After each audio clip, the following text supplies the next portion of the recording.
ನಮಸ್ಕಾರ. ಜೀನಿ ನ್ಯೂಸ್ ವೀಕ್ಷಕರಿಗೆ ಸ್ವಾಗತ. ಎಲ್ಲ ವೀಕ್ಷಕರಿಗೆ ನಮಸ್ಕಾರ. ನಾನು ಸಂಧ್ಯಾ. ಗ್ಯಾರಂಟಿಗಳ ಯೋಜನೆ ಪರಿಷ್ಕರಣೆಯಿಂದ ಬರೋಬ್ಬರಿ 100 ಕೋಟಿ ಗ್ಯಾರಂಟಿ ಉಳಿತಾಯ. ಕಾಂಗ್ರೆಸ್ ಸರ್ಕಾರ ಗ್ಯಾರಂಟಿಗಳನ್ನು ಪರಿಷ್ಕರಣೆ ಮಾಡುತ್ತಿದ್ದು, ಫಲಾನುಭವಿಗಳು ಮತ್ತೊಮ್ಮೆ ಅರ್ಜಿ ಸಲ್ಲಿಕೆ ಮಾಡುವುದು ಕಡ್ಡಾಯ ಎಂದು ಸೂಚಿಸಿದೆ.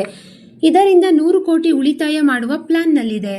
ಗೃಹಲಕ್ಷ್ಮಿ, ಗೃಹಜ್ಯೋತಿ ಫಲಾನುಭವಿಗಳಿಗೆ ಶಾಕ್ ಕೊಡಲು ಮುಂದಾದ ಸರ್ಕಾರ ಮೃತರ ಹೆಸರಿನಲ್ಲಿ ಹಣ ಸಂದಾಯ, ಜಿಎಸ್ಟಿ ಮತ್ತು ಐಟಿ ಪಾವತಿದಾರರ ಪರಿಷ್ಕರಣೆ ಮಾಡೋದಕ್ಕೂ ಮುಂದಾಗಿದೆ. ಗ್ಯಾರಂಟಿ ಯೋಜನೆಗಳಿಂದ 3 ರಿಂದ 4 ಲಕ್ಷ ಫಲಾನುಭವಿಗಳನ್ನು ಕೈಬಿಡಲು ಸಿದ್ಧತೆ ನಡೆಸಿದೆ. ಪ್ರಸ್ತುತ 1.24 ಕೋಟಿ ಗೃಹಲಕ್ಷ್ಮಿ ಫಲಾನುಭವಿಗಳಿಗೆ 2,000 ರುಗಳಂತೆ ಪ್ರತಿ ತಿಂಗಳು 2,480 ಕೋಟಿ ರು ಹಾಗೂ ಪ್ರತಿ ವರ್ಷ 29,760 ಕೋಟಿ ರು ಪಾವತಿ. ಈ ವರ್ಷ ಏಪ್ರಿಲ್ ಅಂತ್ಯಕ್ಕೆ 72,253 ಕೋಟಿ ರುಗಳನ್ನು ಪಾವತಿಸಲಾಗಿದೆ.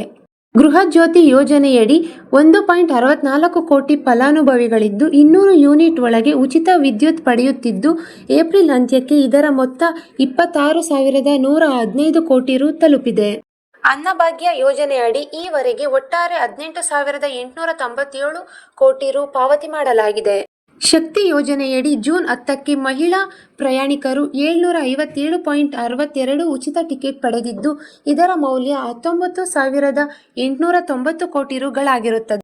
ಯುವ ನಿಧಿ ಯೋಜನೆಯಡಿ 3,59,000 ರು ನಿರುದ್ಯೋಗಿ ಪದವೀಧರರು, ಡಿಪ್ಲೊಮಾ ಪದವೀಧರರಿಗೆ ತಲಾ 3,000 ರು ಮತ್ತು 1,500 ರುಗಳಂತೆ ಈವರೆಗೆ 1,115 ಕೋಟಿ ರುಗಳು ಪಾವತಿ ಮಾಡಲಾಗಿದೆ.